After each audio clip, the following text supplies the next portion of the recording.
गुरु प्यारी साध संगत जी, आप सभी को प्यार भरी राधा स्वामी जी।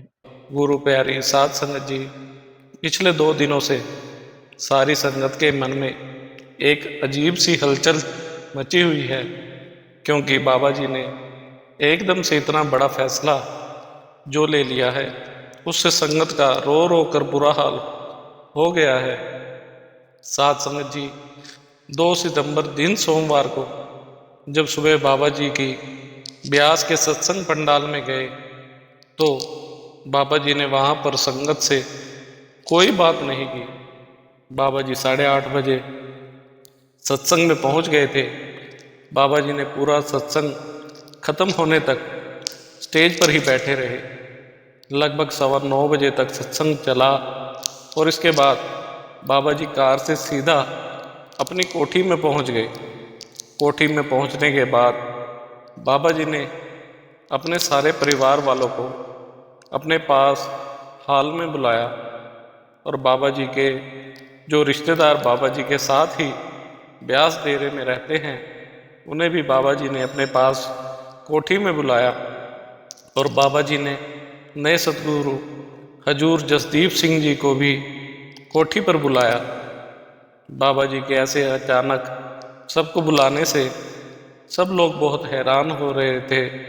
फिर बाबा जी ने ब्यास डेरे के बड़े बड़े अफसरों को भी अपनी कोठी पर बुला लिया। जब सब लोग एक कमरे में इकट्ठा हो गए तो बाबा जी ने सबको कहा कि मैं गुरु गद्दी छोड़ने वाला हूँ और आज मुझे एक वसीयत लिखनी है। बाबा जी की इस बात को सुनकर सभी बहुत हैरान हो गए और उन सबकी आंखों से आंसू आने लगे। इसके बाद सभी परिवार वालों ने और ब्यास डेरे के बड़े बड़े अफसरों ने बाबा जी से पूछा, बाबा जी आपने अचानक इतना बड़ा फैसला किस लिए ले लिया है? तो बाबा जी ने कहा, मुझे बड़े महाराज जी का हुक्म आया है, मैं तो उनके हुक्म की ही पालना कर रहा हूँ। यह फैसला बड़े महाराज जी का है, मैं तो बस इसको पूरा कर रहा हूँ। यह सुनकर परिवार वाले और रोने लगे, क्योंकि वसीयत लिखने का मतलब कुछ और ही लग रहा था। सब सोचने लगे कि कहीं हमारे प्यारे बाबा जी हमसे दूर तो नहीं जा रहे। पर जब बाबा जी ने सब परिवार वालों की आंखों में आंसू देखे तो बाबा जी ने उनको बड़े प्यार से समझाया कि मैं कहीं नहीं जा रहा हूँ, मुझे तो बस बड़े हजूर महाराज जी का हुक्म आया है, मैं तो बस उनके हुक्म की ही पालना कर रहा हूँ। वह कह रहे थे कि मैं अभी कहीं नहीं जाने लगा, अभी तो मुझे और आने वाले सत्संग और भंडारे भी संभालने हैं। अभी मैंने काफ़ी संगत को नामदान भी देना है, उन सब भंडारों में सत्संग मैंने ही तो करने हैं। बाबा जी वहाँ कमरे में मौजूद सब लोगों को समझाने लगे कि अगर आप ही रोना शुरू कर दोगे तो मेरी इतनी संगत को मैं कैसे समझाऊंगा। बाबा जी ने सबको बड़े प्यार से समझाया कि आप लोग बिल्कुल चिंता ना करें। उसके बाद बाबा जी के द्वारा एक वसीयत बनवाई गई और उस वसीयत में आने वाले सतगुरु हजूर श्री जसदीप सिंह जी को ब्यास डेरे का संरक्षक नियुक्त किया गया। बाबा जी बोले, मैं तो अपने कंधों का थोड़ा बोझ हल्का करने जा रहा हूँ, मैं अभी जाने वाला नहीं हूँ, इसलिए आप सब किसी प्रकार की भी चिंता ना करें और सारी संगत को भी आप लोगों ने ही तो समझाना है। साध संगत जी, बाबा जी के इस फैसले के बाद जो कुछ हुआ वह सब तो आप जानते हैं। कैसे मीडिया में अफवाहों का बाजार गर्म हो गया, कहीं से खबरें आने लगी कि बाबा जी कैंसर की वजह से गद्दी छोड़ रहे हैं और फिर कहीं और से खबर आने लगी कि 3 सितंबर को नए सतगुरु की दस्तारबंदी होगी।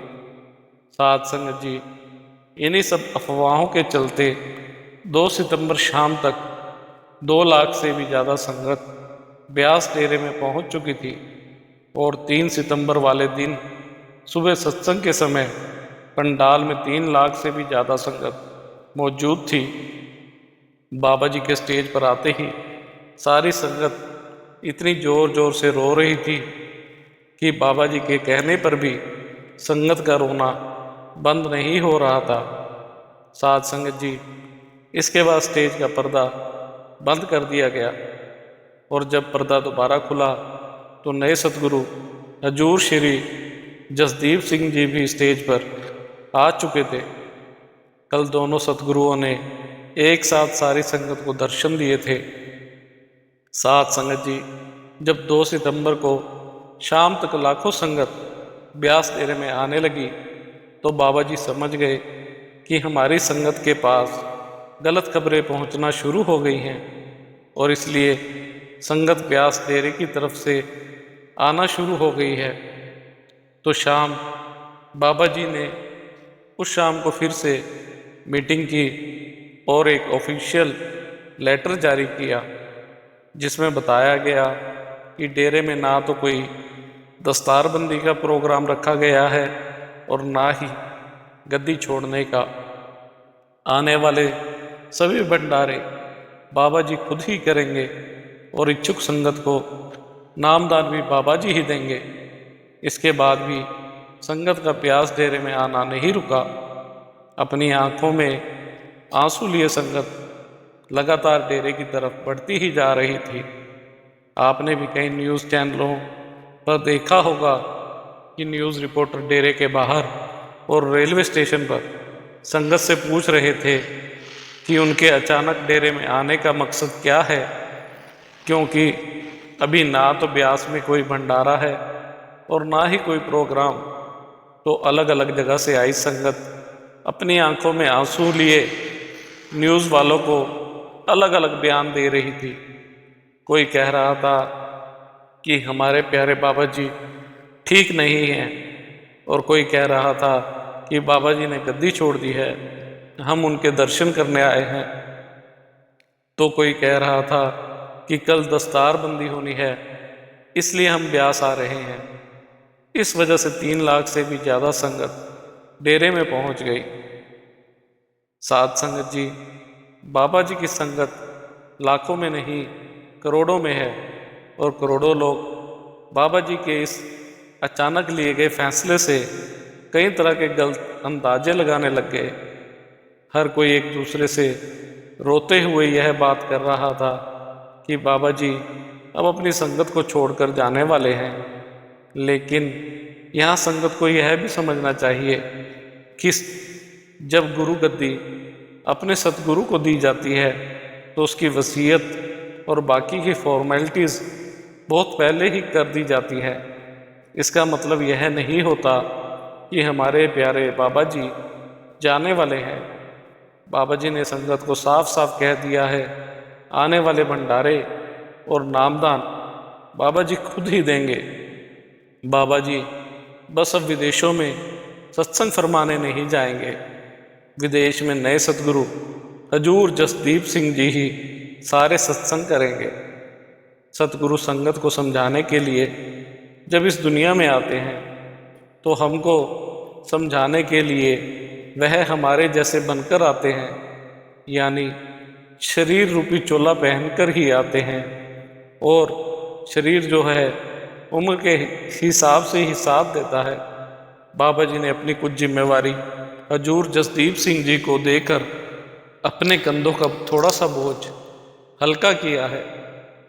ब्यास डेरे में होने वाले सभी सत्संग और इच्छुक संगत को नामदान बाबा जी स्वयं ही देंगे और नए सतगुरु हजूर श्री जसदीप सिंह जी बाबा जी के साथ बैठा करेंगे। साथ संगत जी, अब से स्टेज पर एक नहीं 2 कुर्सियां लगाई जाएंगी। कल 3 सितंबर को भी जब बाबा जी सत्संग पंडाल में स्टेज पर पहुंचे थे तो स्टेज पर 2 कुर्सियां ही लगाई गई थी। एक कुर्सी पर बाबा जी बैठे थे और दूसरी कुर्सी पर नए सतगुरु हजूर जसदीप सिंह जी बैठे थे। ऐसा अब आने वाले भंडारों में भी हुआ करेगा। संगत से विनती है वह अपने मन से सारी गलत सोच को निकाल दे और बाबा जी के साथ साथ अपने नए सतगुरु हजूर श्री जसदीप सिंह जी को भी अपना गुरु के रूप में स्वीकार करे। साध संगत जी, आप सबसे अनुरोध है कि दूसरों के बहकावे में आकर किसी भी तरह का गलत अंदाजा ना लगाएं जी। बाबा जी पहले अपनी करोड़ों संगत का ख्याल अकेले रखते थे, अब उनके साथ हजूर जसदीप सिंह जी भी पूरी संगत का ख्याल रखेंगे। साध संगत जी, इसी के साथ इजाज़त चाहते हैं। मिलते हैं अगली साखी में।